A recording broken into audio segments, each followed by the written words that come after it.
بسم الله الرحمن الرحيم.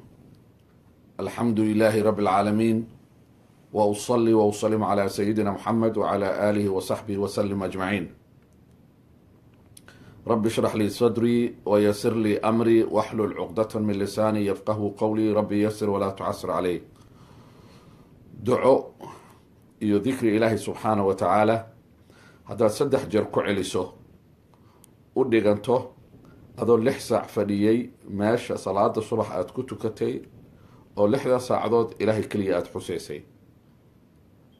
nabiga caleyhi salaatu wasalaam ayaa salaada subax markii la tukaday kadib ayaa wuxuu ka tegay juwayriya oo musalligeeda meesha ay ku tukanaysay fadhisa.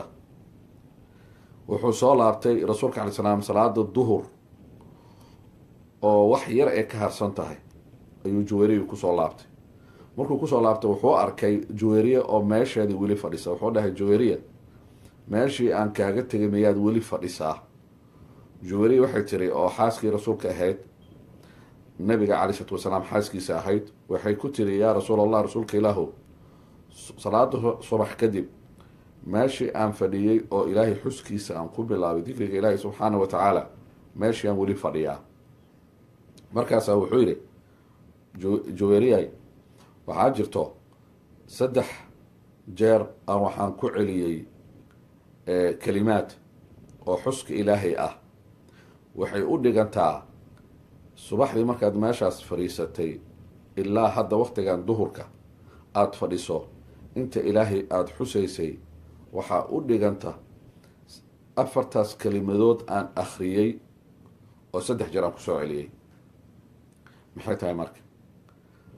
walaal kasta inuu barto waayo, sababtoo ah waxaa laguu soo koobay ajirkii iyo thawaabkii 6 saacadood adoo meesha aada ku tukatay weyse ku fadhiya aada heli lahayd, ayaa waxaa lagugu soo koobay 4 kelimaad oo 3 jeer aada ku celiso.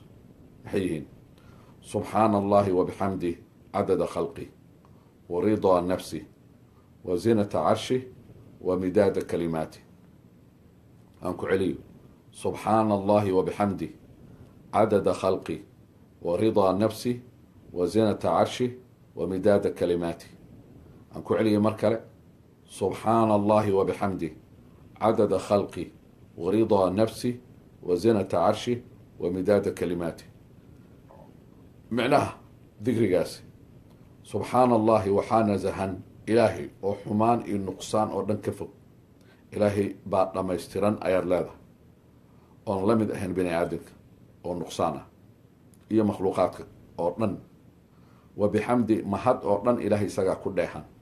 wax walboo nicmo ah oo insaanka ama makhluuqaadka la siiyey waxaa ku mahadsan ilaahay subxaana wa tacaala keliya u bixiyey. intaas jeeraa waxaan subxaana allahi wabixamdiha waxaan ku celcelinayaa cadada khalqi, tirada ilaahay makhluuqaadka uu abuuray, manaa khalqiga ilaahay abuuray oo dhan tiradooda inta uu la egyahay ilaahaba og, wax og ma lahan. oo jeeraa waxaan dhahayaa subxaana allahi wabixamdi. wa ridaa nafsi, intuu ilaahay subxaana wa tacaala uu raali ka noqonayaan dhahaya. ama tafsiir kale, ilaahay subxaana wa tacaala aan waxaan ku weydiisanayaa raali ahaanshihiisa dhihitaanka kelimadaasi culus oo dikriga ah oo weyneynta ilaahay iyo mahadcelintiisa ah, aan waxaan ugu dhowaanaya ilaahay inuu raali iga noqdo. raadi ahaanshaha ilaahayna jannada way ka weyntahay.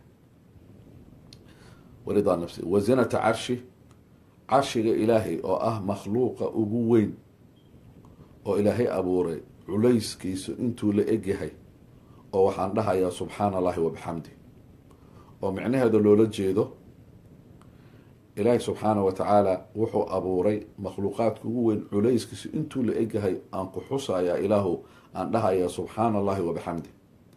carshiga ilaahay weyninkiisa, makhluuqaadka waxaa kasoo haro dhan, makhluuqaadka ugu waaweyn sida cirka iyo dhulka oo laisku geeyay waxay noqonayaan xalqada wareegsan ee silsilada oo dhulka lagu tuuray. dhul banaan oo lama degaan ah marka lagu tuuro, yaraantaas ay u yar tahay, ayay la mid noqonayaan marka carshiga la barbar dhigo.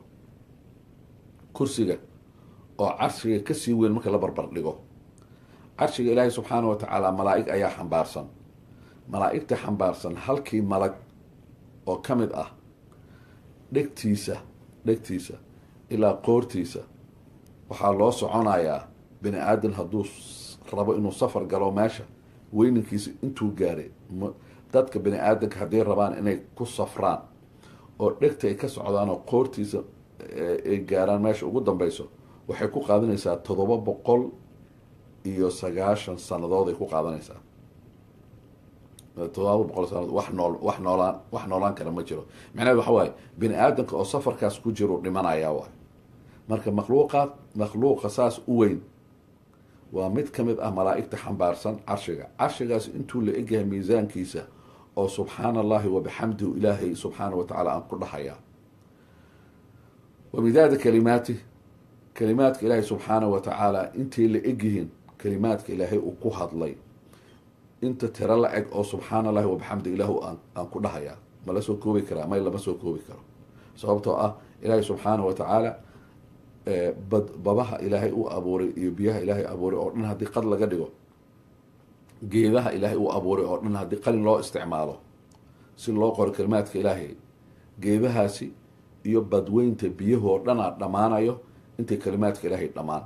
marka kalimaadka ilaahay intii la egyihiinoo subxaana allahi wabixamdi aan ku dhahayaa ilaahu markaad 3 jeer ku celiso salaada subax kadib waxay u dhigantaa adoo 6 saacadood fadhiyey meesha aad ku tukatay oo ilaahay aad ku xusaysay ilaa salaada duhurka imaanayso. ilaahuna waafaji ducadaasi. ajirka iyo thawaabka intuu la ega waad garan kartaa. qof 6 saacadood fadhiyay oo ilaahay uu xusayay waa tawfiiq waaye, waa adag tahay, laakiin qaabkana ku samayn kartaa.